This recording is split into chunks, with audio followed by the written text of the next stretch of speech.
Good morning, and welcome to Middle Earth Readings. Today is Monday, the 3rd of April, and we are preparing for the full moon. So this session is all about building those magics, that manifestation. What can we manifest? What can we change? What energy is available to us to take action? Take action in the mind, take action in the body, take action in the spirit. Mani, the god of the moon, rides his chariot across the skies, and he's said to have two children called Bil and Yuki, who are his. He rescued them from an unkind from unkind parents. The nursery rhyme Jill and Jack and Jill comes from them, we believe. And he goes down and he brings them back up, and they are said to fill and empty the moon with water, which is why we get this idea that they were water carriers. They were always destined to be water carriers, but instead of the drudgery of carrying these pails that were too heavy for them, which causes Jack to fall up and down the hill for their so-called lazy parents, they then do this work with the moon. And so this idea that even the moon himself, who is often seen as being alone, he's witnessing us, he's witnessing humanity, he's said to have this great love for humanity. Even he couldn't resist taking action, intervening when he felt this is important, this is important. And he got something out of it. He gets companionship, and he gets two people that help him. But this idea of, let's call it sacred exchange, is what we are exploring through the course of this session. Good morning to Candice, good morning to Maggie, lovely to see you. So we're going to be exploring the concept of sacred exchange. We're going to be looking at our planetary movements this week, including the full moon. And we're going to be exploring rune magics with 6 runes. I'm going to give you a heads up on what they are. While I'm doing that, please do share the rune that you are working with at the moment, whether you have selected one for the full lunar cycle, whether it's your rune of the day, whether it's your rune of the week, whether it's one that just came up for you. Share what your runes are. I can see that Chen, you've got Athala. You're going to come back and listen to after work. You have a lovely day as too, Chen. Blessings for you with your journey with Athala. Every now and then something comes through, even if it's not one of the runes that we are going to be working with. So I always do have a little listen out for that. I can see Suki, you've got Perthro. We are working with Perthro today. Candice has got Dargaz. Oh, liking that, real lovely. There's a light energy, but there's also quite a power behind it. I'm feeling there for you, Candice. I'm getting a little bit, almost like the butterflies in my solar plexus when I feel about the Dargaz rune. So for you, it might be about saying, okay, what energy do you need underneath that to keep yourself grounded, so that you can really manifest the rune, that Dargaz energy. Maggie says that my rune is also Perthro. So excellent that we're working with Perthro. And for you, surrendering to weird and embracing what comes. Darcy has Feyu. Meg, you have Ingus or Ingwaz. You can pronounce that one either way. We are also working with Ingus today, so that is wonderful. So we've got some of you who we are already, I know we're working with your runes, others who knows what will come up. So wonderful. After the session, or you can post in the session as well, it would be lovely to hear what intentions you are setting for the magic that you would like to make with your rune. What do you want? What actions would you like to take? Whether that is magical action, doing some form of spell work with your rune, or whether it's, as Maggie has said, it's like harnessing the energy of the rune and traveling with it. Perthro is a wonderful rune to work with in that way, because it's almost surrendering to it, because it's a rune that calls us into surrender with fate. Karen says you've got Ingus and Bacano for today, so we'll be looking at Ingus. But Ingus and Bacano, really lovely relationship there. They're both very natural, earthy runes, the deep earth mysteries. Bacano being the divine feminine, Ingus being the divine masculine. Who knows? Maybe we'll come back to that when we look at Ingus. So the runes that we're going to be befriending and working with today, we've got the Wunyo rune. Hurrah for the Wunyo rune of joy, becoming. We've got the Kinaz rune. Is that right? Let me just check. Has Kinaz snuck in? No, it hasn't. We are doing Kinaz. I've got a feeling we've done Kinaz before. Ignore me. We'll do it anyway. So we've got the Kinaz rune of torch, the enlightenment, of manifestation. It's a great rune for rune magics as well. We've got the Perthra rune, as I've mentioned, the rune of play and laughter and weird and fate. We've got Gibo, the rune of gift giving and exchange. Now our full moon this week is in Gibo. So I want you to imagine that all of the planets are moving through the runic wheel, and the moon takes almost exactly, not quite, but almost exactly a day. It's something like 23 hours, I want to say, so, to move through each rune. So we work with the full moon energy and with the new moon energy, because they are like the low tide and the high tide of working with the lunar energy. So your full moon energy, where the moon is at the point that it is at its fullest, it almost creates this big, I always think about it like a wave, this huge rush of energy that sweeps outwards, which is why we are going to be looking at Gibo. And then we're working with Ingus, the rune of gestation, of the seed. It's interesting, some people say, oh, it's interesting, this is the rune of gestation, and yet it does feel like it emanates a masculine energy. And it does to a certain extent. It's not, there are other runes that often symbolize like the womb space. Gestation is often represents the thing that is gestating.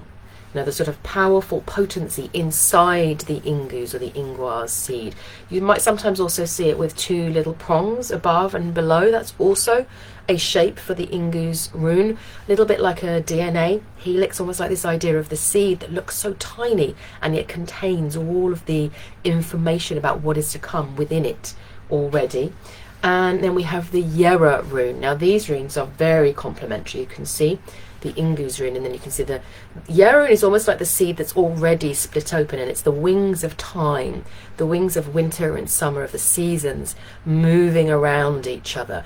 So whereas Ingus is the everything held, sort of almost like in the fist, like a little, like the microcosm, Yera is the seasons and time and everything circling around, and that slow cycle of becoming. It's a rune of success and also of manifestation. It's like the macrocosm. And then we are back to Wunyo. So those are the runes that we're going to be working with. Let's have a little play with the planetary movements of what's coming up for you. So this week on the 5th, so in a couple of days' time, Frigg's chariot, so that's Venus, is going to move into Ingus. Let's have a little play with Ingus now, in fact, as we're playing with Frigg's chariot here. And she's very much talking about, here we go, she talks about what do we need to sacrifice in terms of what we desire in order to make space for what we need. This very much draws in the energy of the North's rune, but she is asking this in the context of thinking about what of the sacrifice that is made, almost like the seed. So I want you to imagine it's like you've got this big basket of seeds, and you are going to have to decide for yourself, which am I going to eat because I'm really hungry right now? Which am I going to gift to the gods as an offer of gratitude and a request for more of the same to come? And which am I going to throw back into the earth and plant so that new seeds grow? And it's that sense of recognizing that we exist in the present moment, but we have a future. That we have a future. So the example that I might give for Frigg with the Ingus rune is the grief that she feels for her son Balder. So Balder dies, her beloved son, this god of the light, and he could be seen as being a representation of the Ingus seed at this point in time, because he goes down into the earth, down into the underworld, and he's waiting there.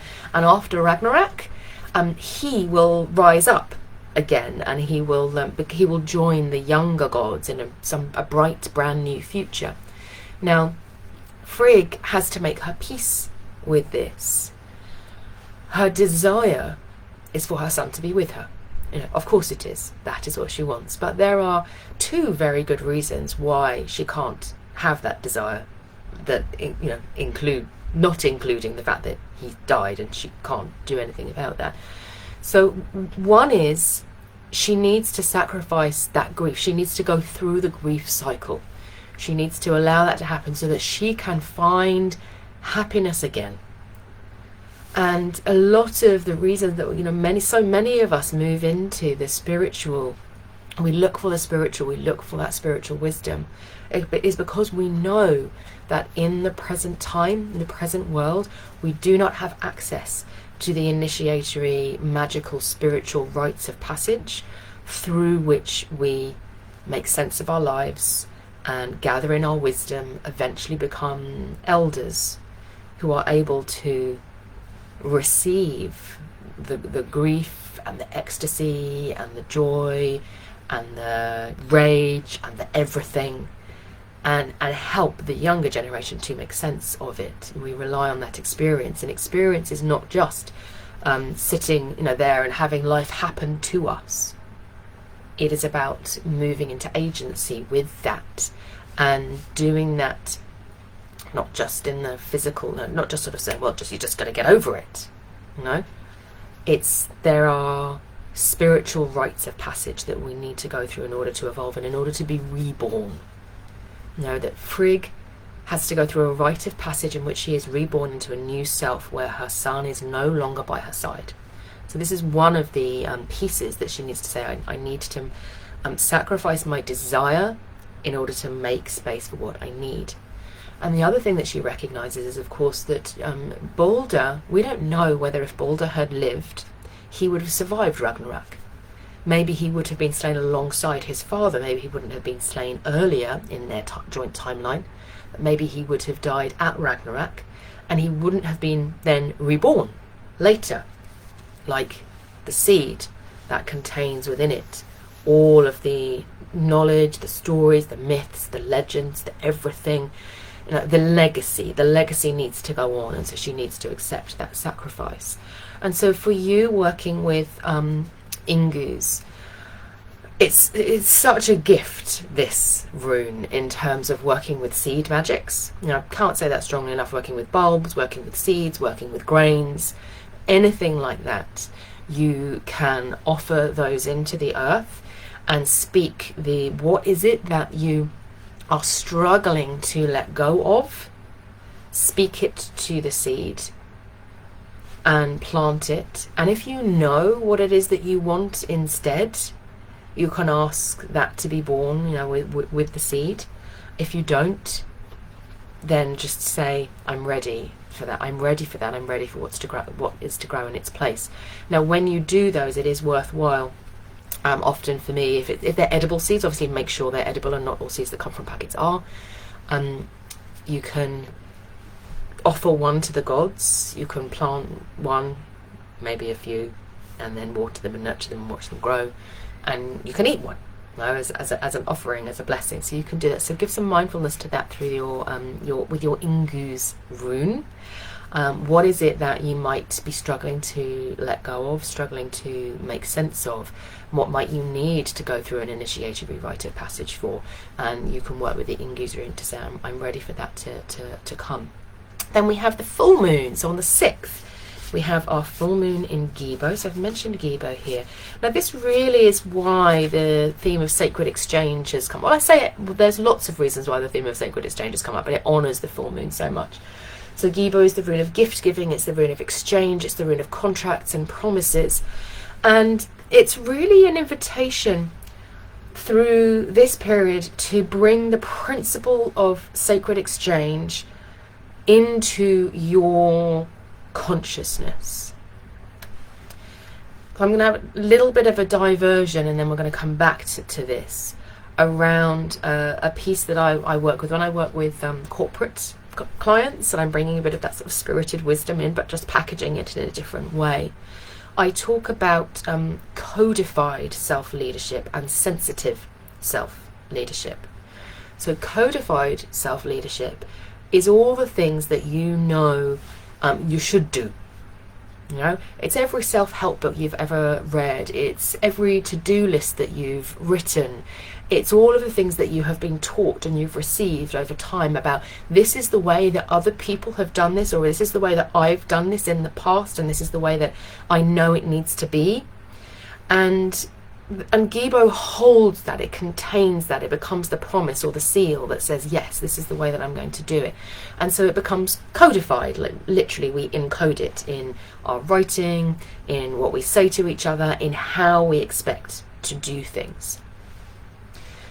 But what can happen is that we can become almost trapped in that, and particularly I've been talking about rites of passage, if we hold on to that codification for too long and we don't recognize that perhaps it doesn't work that way anymore, perhaps the world has moved on, perhaps we have moved on, and that a new form of sacred exchange is required, a new way of being, a new way of doing something is required, then we get stuck in the Gibo rune, and it stops being a gift, it stops being an intention, and it becomes a binding, something that binds you and that you can't get out of.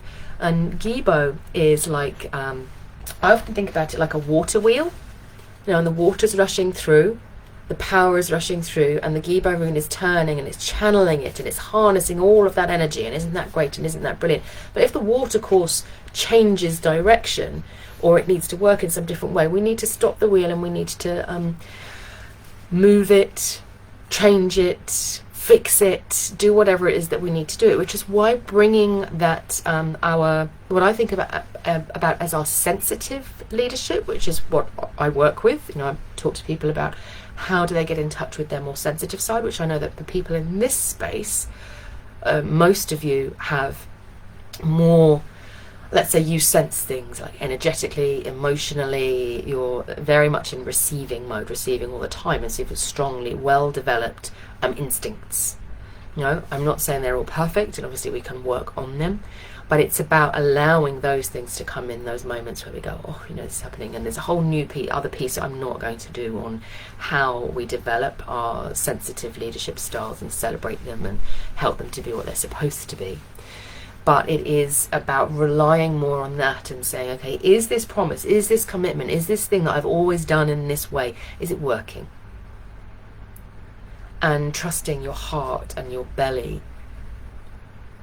No, it's really, really not. I need to change that, I need to move it. And then saying to the Gibo rune, we're going to do some work together now, because I need to open once more to the gifts of the Gibo rune. Because it's supposed to be this moving energy.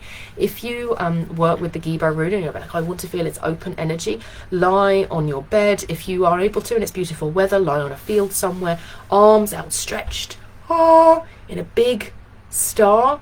I love to do this under a blue sky, and for some people it can cause a bit of vertigo because you start to feel as if you're falling into the sky, but it's that real sense of freedom, of the body being fully free. Can be a little bit overwhelming if you do it for a while, but breathe into it and breathe under it. Breathe into it and breathe under it, breathe into it and breathe under it. Allow all of the feelings of, this feels vulnerable, to escape out of the feet and out of the fingers, because we do feel vulnerable when we're in a position like this and we're lying down. We can feel very vulnerable. We're not like that, I'm small. I'm in my Ingu's position now of smallness before I explode into energetic potential.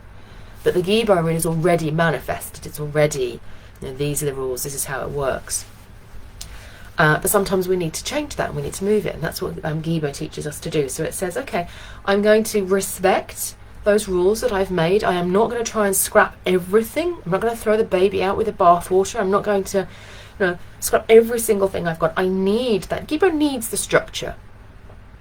It comes after the Rado rune, which is the rune of ritual and rhythm, in the Elder Futhark. It needs that, it relies on that. It says once that structure is in place, the wheel turns. But every now and then that wheel needs oiling, it needs tending, it needs looking at. So with your Gibo rune, you want to be saying, okay, I am consciously deciding. I choose this. And this is another piece that very much fits in with this whole theme of sacred exchange. This is relevant to everybody, whether you're working with the Gibo rune or not, is this sense of, in the moment when we feel overwhelmed by something, and I feel like a victim, I'm moving into the archetype of victim, which is, society teaches us to do that. There's nothing wrong with it. What is your choice in that moment? That sense of, I choose this. So you could choose to be uncomfortable because something else is important. And so, people who do public speaking, who absolutely hate it, they do it because they have something to say. And eventually maybe they become more comfortable with public speaking, maybe they don't, but they carry on doing it because they know that it's important. I choose this. It makes me feel a bit sick. Other times you might say, I really, really don't. I choose not to. And that's okay too, but it's taking ownership for that in the moment. I am overwhelmed with grief right now. Okay, I choose this. I choose to let the grief in fully. I'm not resisting it. There's not part of me that is refusing to participate in that grief process and is therefore holding me back. I'll keep going with that. Talking about the story of Balder, you will know that for Balder, they do almost succeed in Balder being released from the underworld, because the goddess Hela says, absolutely, I'll release you from the underworld. I'll release him from the underworld as long as everybody, everything needs to shed tears. And there is one old woman, some think it was Loki, who will not shed tears. And then Hela says, well, he can't be reborn then. It had to be everyone. And so it's worth just feeling into saying, what part of me is unable to or choosing not to participate in this, and what do they need? So use that word, I choose this, I choose to go into grief. And if there's a part of you that is resisting that process, then it's about, what does that part of me need in order to do that? I choose to be angry right now. Well, part of me isn't allowing me to express that anger or deal with it or move through it or take positive action from it. So this is all coming through with the Gibo rune, but it's also a strong theme when you think about sacred exchange. Sacred exchange relies so much on us fully committing in the moment, being fully present in the moment, rather than going through the motions. This is where the Gibo energy, all runes have shadow sides, and this is Gibo's shadow side, is that going through the motions because I said I would, or because somebody else told me I should long ago. Somebody else said, you mustn't be angry, you mustn't show that anger because that's not what nice girls do or nice boys do. They don't get angry. Which means that we never learn how to express anger, and then we become afraid of it. So if you're working with Gibo, or you're working with this theme of I choose, and you find things that you're not able to choose, that is the time to look for support. Reach out. I do have some coaching spaces available at the moment, not through April, but later, coming into May and June. Or find somebody that you know and trust to work with to help you with that. So that you can be fully present. The Gibo full moon is asking that. It's saying, be fully present. Make the choice. Jack and Jill, or Bill and Huki as they were called, they were fated to be water carriers. That was something that they couldn't choose necessarily, and yet the expression of that could either have been the drudgery of being with their parents, and finding that as a hardship, or taking that chance and going and being with the god of the moon and becoming the water carriers for the moon. We have choices within things that over which we some things we can't control, some things we can. So work on what we can. Let me see. Then we have on the 9th, towards the end of the week, we have Odin's chariot in Lagus. So I'm not doing Lagus because we've already done Lagus, so let me tell you a little bit about Lagus, and it's still this idea of sacred exchange. So this is very much about Odin going down into Mimir's-Brunn, to the well of Mimir's-Brunn, sacrificing his eye. He places it beneath Mimir's-Brunn. Lots of reasons why. This idea of what am I looking for? So he's got the conscious self that is on Hjalaskalf, which is his throne, and then he's got his eye down in Mimir's-Brunn, which gives him access to his deeper wisdom. And it's not saying that one is better than the other, but he needs both. He brings in both. And so he says, the sacrifice of my eye which I desire quite a lot if you remember Frigg's chariot, I sacrifice it because I need that deeper wisdom, because after all I am the All-Father and I've got a lot of responsibility on my shoulders. And so he takes that and he goes on this journey. But so although the eye is a particular story, Odin's chariot in Lagus speaks of that shamanic, almost that shamanic journey, that journey into wisdom, that time of wandering and dream exploration. So if you have your Lagus rune, you're going to be wanting to work with that. Make sure that you're keeping a note of your dreams. Make sure that you're giving yourself time for perhaps journeying work or meditation or some form of placing your eye beneath the well to receive that wisdom is what's important. Now Odin is also preparing, not yet, but he's preparing to go into retrograde, which is this time of slowing for him, and things slow down. And we obviously experience that as quite a clunky time when Odin's not up top, saying, right, do this, this is happening. But for him, it's a time of inner work. And so it's embracing that inner work and that inner wisdom that comes there as well. This brings us back to the Perthro rune, which is also a rune of water. It's the rune of the well of weird. And when I've been working with Perthro this month, because we're working with the goddess Ran, and I did a live prior to this one on the goddess Ran, I'm very much intrigued by the possibility which she gave me that the Perthro rune is her net. This net that she catches the spirits of the dead and she draws them in. The sailors specifically, people who have died at sea. And she's sort of challenging this notion that she is robbing them of life. And she says, they were already robbed of life. What I do is I help them to accept that, and I bring them down into my hall, and I'm the initiator of that rite of passage into death, is what she says. And it's that sense of whatever is happening, whatever is occurring for you in life, can feel like a net that captures, or it can feel like a net that saves. So there is I choose this becomes, and I choose what meaning I make about the events that are happening around me. And again, if you're struggling with that, if you find like, I'm making the meaning out of these events, that life is really hard and everyone's against me and this is really, really difficult, which our society, again, prompts us to go into that mode of, I have to do everything, no one's going to help me. These are energies that our society promotes within us. What power can be reclaimed for ourselves if we are coming from a place of, I choose the meaning that I make about these events. If I had been on my way to work and I was walking along and the goddess Ran had come and soaked my shoes. And this did actually happen, and it's funny, I should think that I'd forgotten this. So this did actually happen to me. I was actually coming home from work. I was very young at the time. I was coming home from work, all decked out in my suit, doing my thing and everything like that. And then the rain started to come down, and I was just deluging. It was just horrific. It was like pouring down on me. And I was, and I went through this process, first of all, of going, well, I've got to try and save myself from this, obviously. Pointless. So wet. Totally pointless.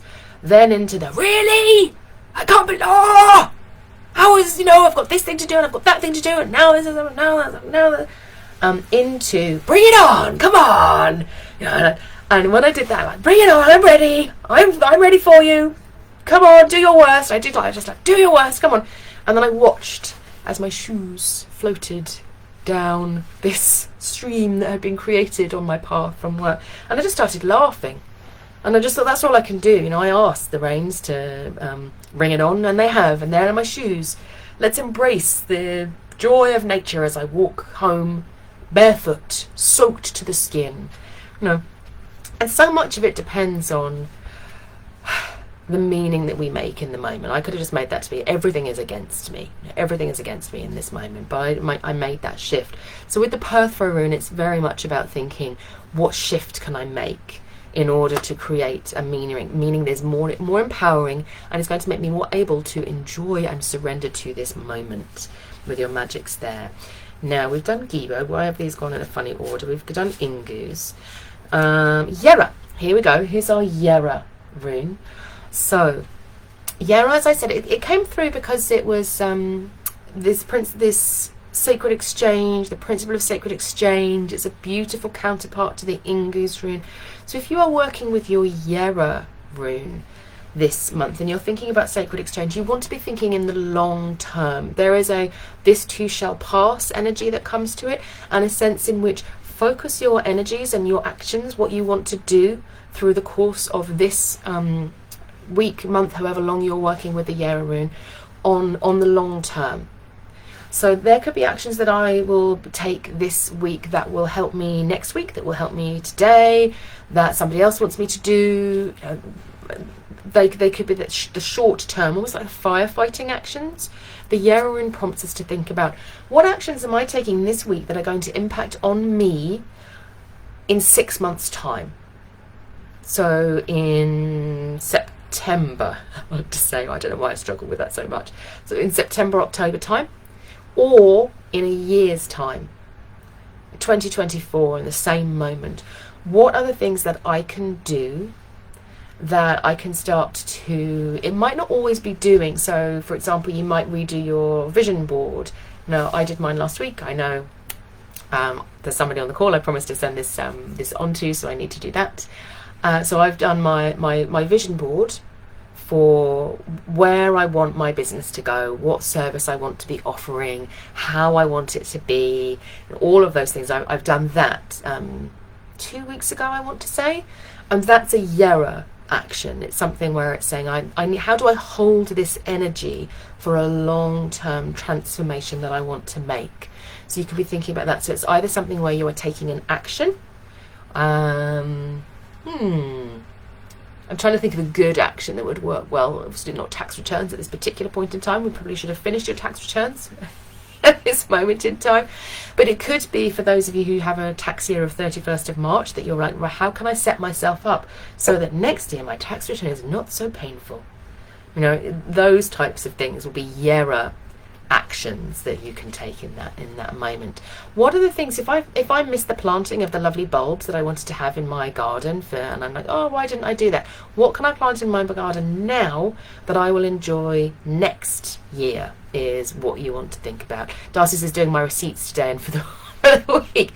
Yeah, if you had the Yera rune, I don't think that is your rune, Darcy, is it? But if you had the Yera rune, you might be thinking about, okay, how can I make this easier for myself? Do I have a box where I put all of the receipts? It's like that process that you set up for yourself so that this time next year, it's so much easier to do that. You know?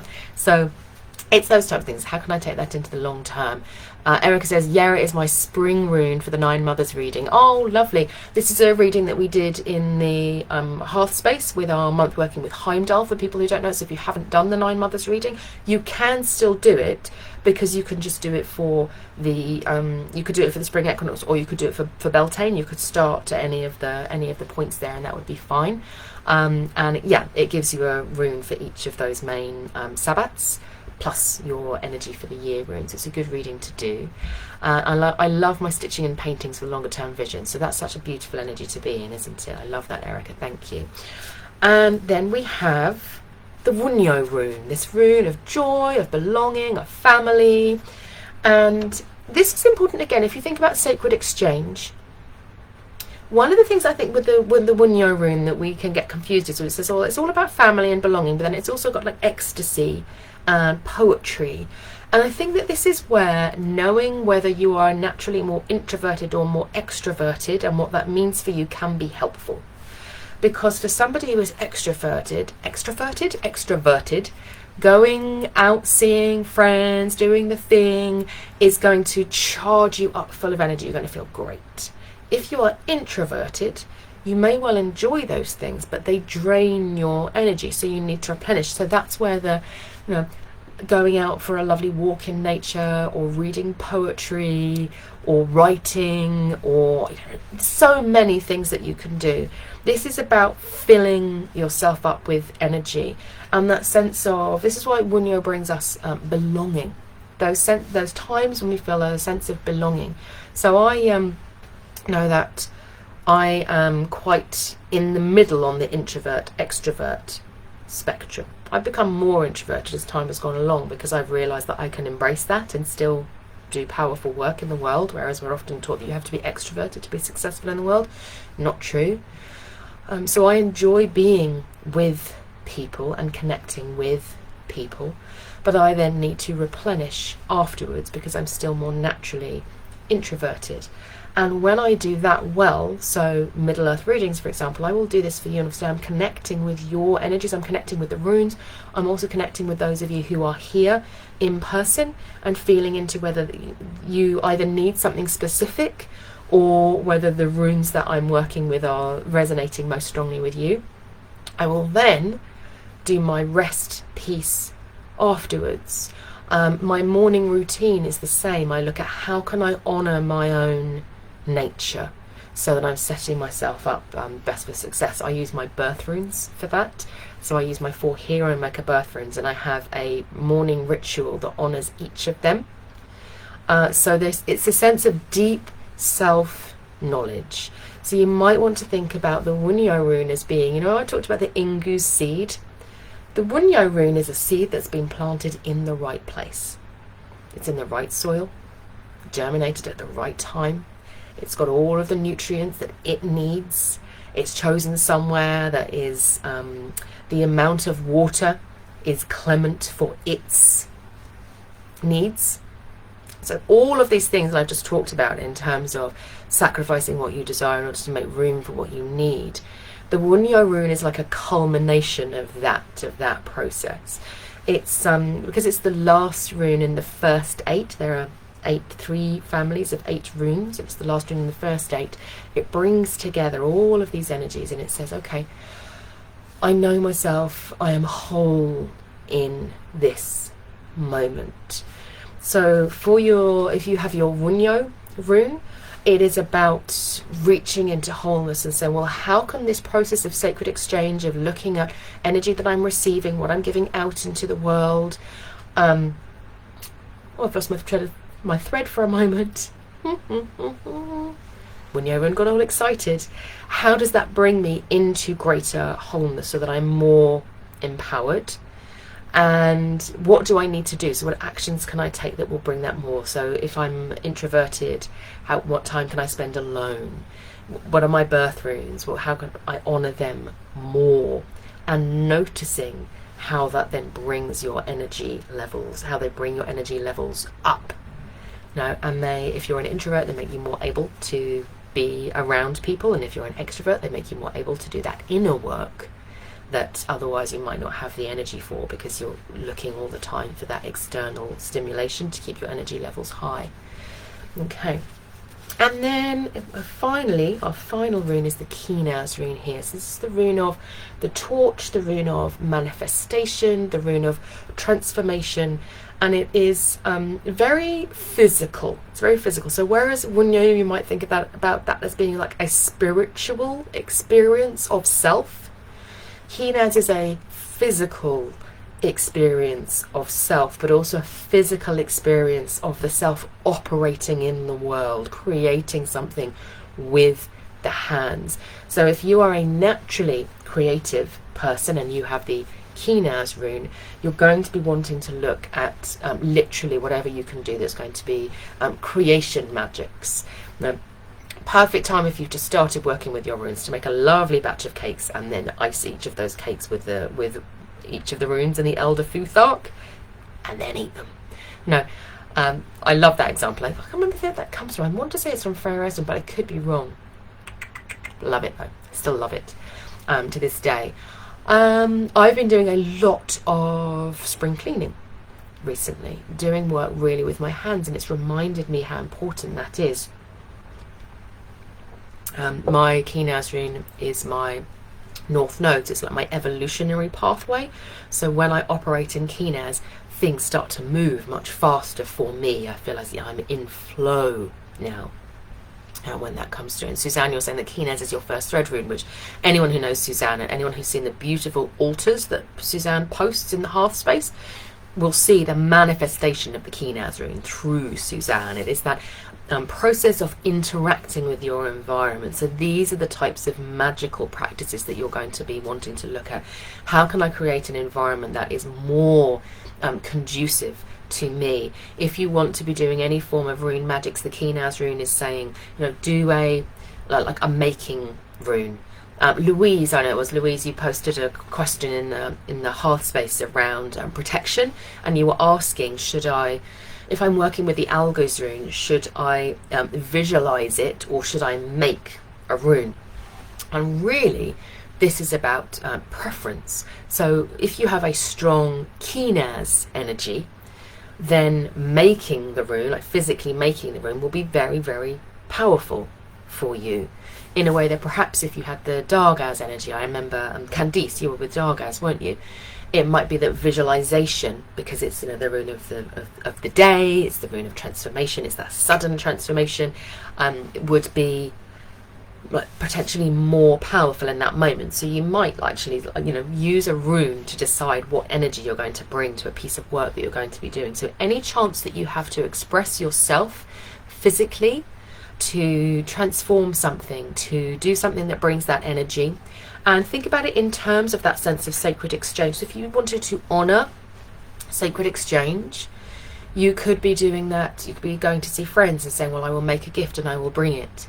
Or you could be saying, well, I want to honor my spirits of the hearth, so I will make something for my hearth space, and or I will clean my hearth space. Still an act of Kinaz. I'm working with that creative energy. Think about what it is that you would like to honor in terms of this theme of sacred exchange. What's important to you? If you want to change your time, what do I want to do in terms of how do I want to allocate my time, you might find, let's see if I've got it to hand. I don't think that I do. It's annoying. I've really honed down with my diary what I've got there on the electronic diary, and I've started a physical diary because I find it more motivating for me. It's part of that Kinaz energy. So it's those types of things. It's saying, how can I bring a physical representation, physical energy, physical work, creative energy, creative work. And I always say, if anyone who's got Kinaz energy, a little bit of bullet journaling for your to-do list, anything that you can do to make your environment more beautiful, all of these things. These are important. So Darcy's saying, same with the physical diary. Yeah, and I can see that Erica and Suzanne are celebrating the creatrixes that are them. Erica, you've also got Kinaz in your North Node. Yes, I know we were born very close together, weren't we?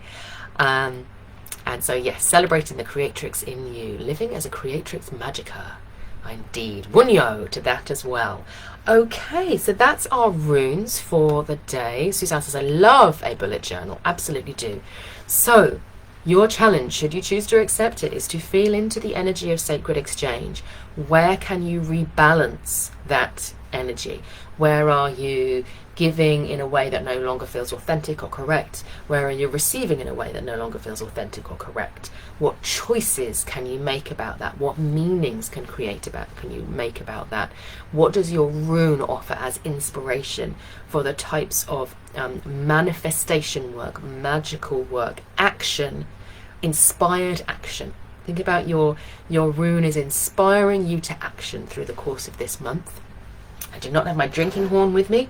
I have my mum, I love you to the moon and back mug, but I say to you all, Wunyo! Toasting to you through the course of this week. Enjoy the full moon. Enjoy these energies. Have a very, very blessed week ahead. I should mention, for those of you in the hearth space, do pay attention to the dates that are set up for the classes for the coming 2 weeks, because I've had to do some reshuffling, not just because of the Easter holiday, but also because of various pieces that I'm delivering where dates have been changed outside of my control.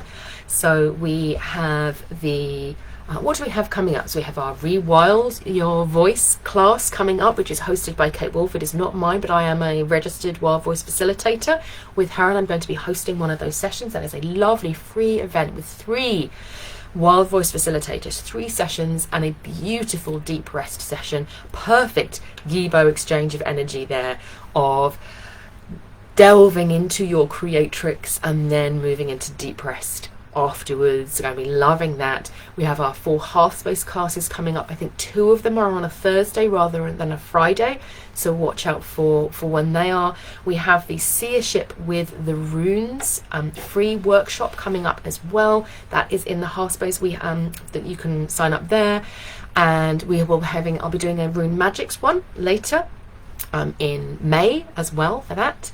Oh, is there anything else? And as I said I've done my live now to the Goddess Run for our work with enchantment and illusion, and I mentioned there that I am finalising the details for our next Dream Wheel retreat, which will be celebrating and working with the energy of Beltane. It's called Beneath the Veils, and so look out for that as well. But for the moment, just keep an eye, for those of you in the half space, on the dates for our half space sessions. Wunyo to you, Darcy. Wunyo to you, Erica. And Lisa, working on my cross stitches I listen with Keenaz. Isn't that just perfect? So, take care, everybody. Lovely to see you all, and speak to you all very, very soon.